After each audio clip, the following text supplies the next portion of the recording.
चर्चेच्या केंद्रस्थानी कळीचा मुद्दा ठरताना दिसतात आणि अमेरिका इस्रायल हे जरी एका बाजूला असले तरी इराण पाकिस्तान यांच्यामध्ये या सगळ्या बाबतीत एकवाक्यता दिसत नाहीये. पाकिस्तानच्या भूमिकेमध्ये एकवाक्यता दिसत नाहीये आणि इस्रायल लेबनॉनवरती हल्ले करत असतानाच त्यांनी आता 40 दिवसांनी गाझावर सुद्धा हल्ला केलाय.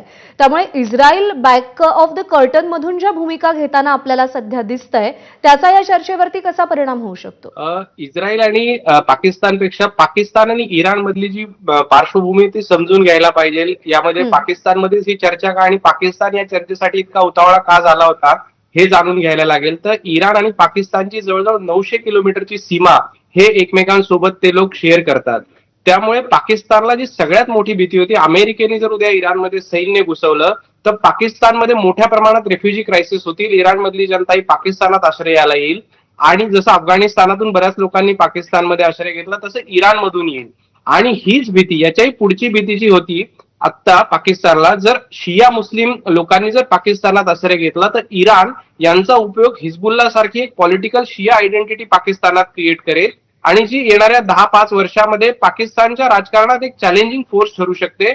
त्यामुळे पाकिस्तानला एक धोका वाटत होता. म्हणूनच पाकिस्ताननी या चर्चेत एक उतावळा ही चर्चा घडून आणण्यासाठी एक उतावळी भूमिका घेतली आणि त्याच्यात त्यांना थोड्या प्रमाणात यश आलं. ही चर्चा यशस्वी होण्याची शक्यता अजिबात वाटत नाही, कारण जसं तुम्ही म्हटलात की इस्रायलनी आज गाझावरती आक्रमण केलेलं आहे. इस्रायलनी एक सांगितलं आहे की आम्ही हिजबुल्लावरती आणि लेबनॉनवरती आमचे आक्रमण कधी थांबवणार नाही.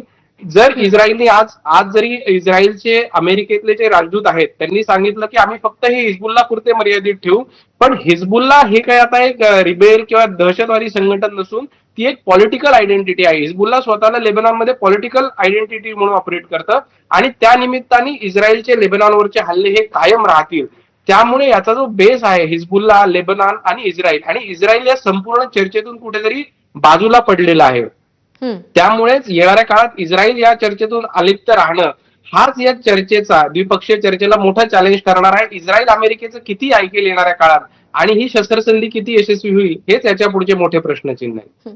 सर, आणखी एक महत्वाचा मुद्दा यामध्ये येतो तो म्हणजे चीनचा. या सगळ्या चर्चेवरती चीनचा बॅकडोर इन्फ्लुएन्स कितपत आहे आणि चीनची भूमिका या सगळ्या चर्चेमध्ये किती महत्वाची आहे? चीननी अत्यंत सावध परंतु एक अशी भूमिका घेतली ज्यातून इनडायरेक्टली परसेप्शन वॉरमध्ये चीनचं आशियामधलं महत्व प्रस्थापित होईल. त्यामध्ये चीन आणि रशिया हे संपूर्णपणे इराणला छुपी मदत हवे त्या पद्धतीने आणि ज्या परीने शक्य होईल त्या परीने ते करत राहिले आणि त्याचाच परिपाक म्हणून कुठेतरी इराणनी अमेरिकेला इतकं जेरीस आणलं. आता चीन पाकिस्तानच्या माध्यमातून काय ऑपरेट करतो आहे अजूनपर्यंत तरी कुठल्या याच्यात बाहेर आलेलं नाही, कारण ही जी डिप्लोमसी झाली आता पाकिस्तानने जी डिप्लोमसी केली आहे ही डिजिटल डिप्लोमसी आहे. 10 एप्रिलच्या आधी कुठल्याही देशातले राजनैतिक प्रतिनिधी हे पाकिस्तानातून अमेरिकेला गेले नाही किंवा पाकिस्तानातून इराणलाही गेले नाही. इराण अमेरिकेमध्ये कुठला एक्सचेंज झाला नाही.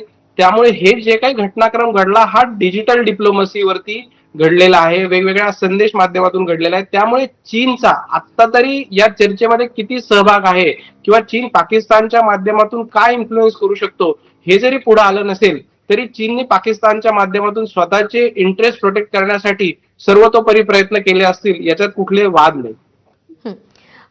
सर, मी सतीश ढगे सरांकडे जाते आणि आपण हुती, हिजबुल्ला या सगळ्या संघटनांबद्दल सध्या चर्चा करत होतो. या मध्य पूर्वेतल्या ज्या प्रॉक्सी संघटना आहेत, जर अमेरिका